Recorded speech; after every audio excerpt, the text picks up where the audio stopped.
In this video, I want to share the benefits of using masking fluid and some pitfalls to avoid.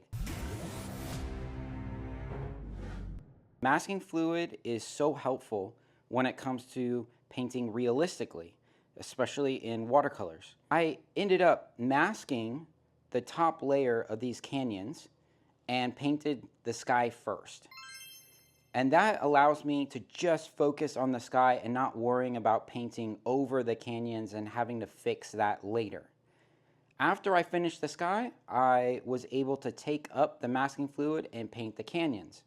The next part is to paint these horses, but they still have the masking fluid on there. So I'm gonna take the masking fluid off, and you can use your fingers. The thing is, you have oils in your finger and you can get it onto the paper. Also, if you're taking off a large area, eventually your skin will actually start to hurt by peeling it off that way. So the solution is to use a cement eraser. It's one of those erasers that someone might have bought you when you were a kid thinking that it's a regular eraser for pencils, and it's not, which is why it doesn't work when you try to erase pencil lines with this.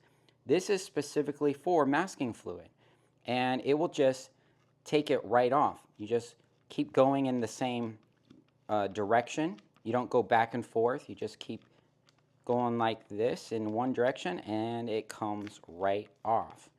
All right, saves your finger. All right, so I'll be painting this horse first, then I'll move on to those horses and their reflections. I recommend the Winsor & Newton art masking fluid, and there's two different kinds. There's this kind that has a little bit of a yellow in it so that you can see where you placed it, but don't worry, it won't stain your paper yellow. You can also get masking fluid that has nothing in it, but it is harder to see on the paper. So that's why I like this one.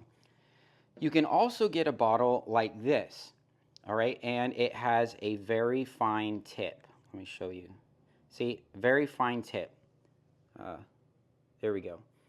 The problem with this is it works like one time, and the next time you go to use it, it's clogged, and you have to run it through water, and it's very frustrating.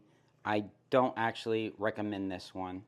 All right, so that's something to avoid, in my opinion. Okay, now, to use the masking fluid, you do not want to use one of your favorite brushes because this stuff will ruin your brushes. I bought a brush for $20 at Michael's, not knowing that, and I came home to use this brand new $20 brush in the masking fluid, and it totally destroyed it. So lesson learned. So what you do is you get an older brush that you don't care if it gets damaged, but you can protect it by putting it into Dawn soap. You just get Dawn soap in it, and then you're able to put it in the masking fluid, and I like to pour it into like a little container. That Dawn soap is going to protect the bristles, and so as soon as you're done putting the masking fluid on, go clean your brush, and then you can keep using that same brush every time you use masking fluid. Masking fluid is really good at preserving the white of the paper, and so people like to use masking fluid for like rivers where there's sparkling water with light hitting it. And to create that, you just use a toothbrush to dip it in the masking fluid and flick it on the paper to preserve those sparkles in the water. Another use for masking fluid is for crazy details like with buildings and things like that. And when you need a very delicate, thin line that's consistent, you're going to want to get what's called a ruling pen.